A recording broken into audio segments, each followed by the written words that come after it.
नमस्कार दोस्तों। नवंबर को तो आप जानते हैं कि दिल्ली में लाल किले के पास क्या हुआ। एक भारी भीषण बम ब्लास्ट हुआ जिसमें 10 से ज़्यादा की जानें गई और 30 से ज़्यादा लोग घायल हुए हैं। आप लोगों को तो सब पता होगा। मैं कुछ पॉइंट्स हैं जिनके आधार पर सोशल मीडिया न्यूज़ मीडिया के आधार पर बयान कर रही हूँ कि जिस गाड़ी में बम ब्लास्ट हुआ वो एक i20 हुंडई की कार थी। उसमें डॉक्टर उमर अब्दुल्ला ड्राइव कर रहे थे और उसमें कई किलो RDX प्रीमेच्योर बॉम्ब था। अब बात आती है कि वो बॉम्ब प्रीमेच्योर क्यों था। वो प्रीमेच्योर इसलिए था कि अभी वो साजिश के तहत तैयार नहीं था। बहुत बड़ी घटना होने वाली थी। कुछ बातों की वजह से, कुछ चीजों की वजह से अचानक से उसे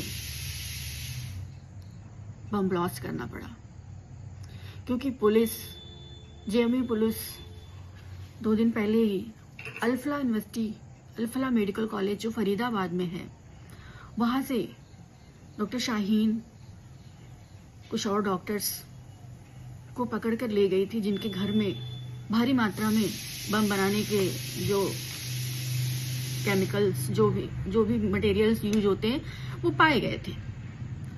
तो सलाम करती हूँ मैं जम्मू कश्मीर पुलिस को, जम्मू कश्मीर टीम को, जिन्होंने इतना अच्छा काम किया। 2 दिन पहले ये सारी चीजें पकड़ में आ गई थी। और जो ये उमर अब्दुल्ला i20 गाड़ी चला रहे थे, इनको ये कहीं न कहीं साजिश पता चल गई थी कि ये वीडियो, कि ये मामला अब हाथ से बाहर जा रहा है, तो मुझे कुछ एक्शन लेना पड़ेगा। लेकिन आप ये सोच सकते हैं, हमारे ही देश में ये लोग खाते हैं, रहते हैं, कमाते हैं और हमारे ही देश के थाली में छेद करते हैं, हमारे ही लोगों को मारते हैं। बड़ा दुख होता है। ये लोग किस मिट्टी के बने होते हैं? इनको अपनी फैमिली, अपने बच्चे, अपने परिवार से मोह नहीं होता। मीडिया ने उमर अब्दुल्ला की भाभी को फोन भी किया कि क्या उनका पुलवामा में घर था, वो पुलवामा के रहने वाला था, क्या वो घर नहीं है? वो 3 महीने से घर नहीं गया। और आप एक चीज ये देखिए कि जितने डॉक्टर्स पकड़े गए हैं, जितने लोग पकड़े गए हैं, उनका कनेक्शन श्रीनगर से और फरीदाबाद से है। अल्फला मेडिकल कॉलेज को बैन कर देना चाहिए। कि किस तरह से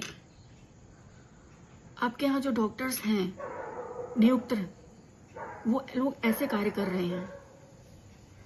ये तो शुक्र है कि जम्मू कश्मीर की पुलिस टीम ने उन्हें इतने दिन पहले ही गलत कामों के कारण पकड़ के रखा हुआ था। लेकिन हमारी पुलिस प्रशासन कहाँ थी? वो दिल्ली में एंटर कैसे किए? कोई जांच पड़ताल नहीं हुई, कोई नाकाबंदी में उनकी जांच पड़ताल नहीं हुई।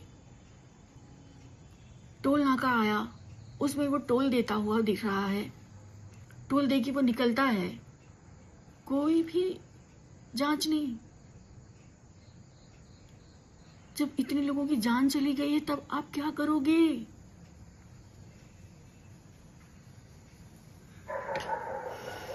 मैं निशब्द हो चुकी हूं कि इतने बॉर्डर पार करके वो दिल्ली में घूमता रहा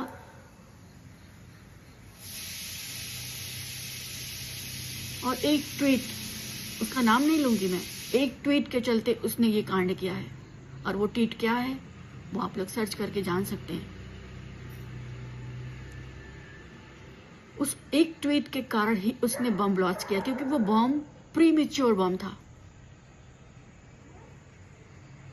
मैं ये अपने तुक्के से नहीं बोल रही हूँ, मैंने बहुत सारी जांच पड़ताल की है, क्योंकि वो इस साजिश को बहुत बड़ा अंजाम देना था उन लोगों को लेकिन हमारी पुलिस प्रशासन और जम्मू कश्मीर की पुलिस टीम ने इतनी साहस और हिम्मत दिखाई, इतने दिमाग से उन्होंने काम किया कि इनका वो जो कहते हैं ना साजिश का मकाम पूरा नहीं हुआ।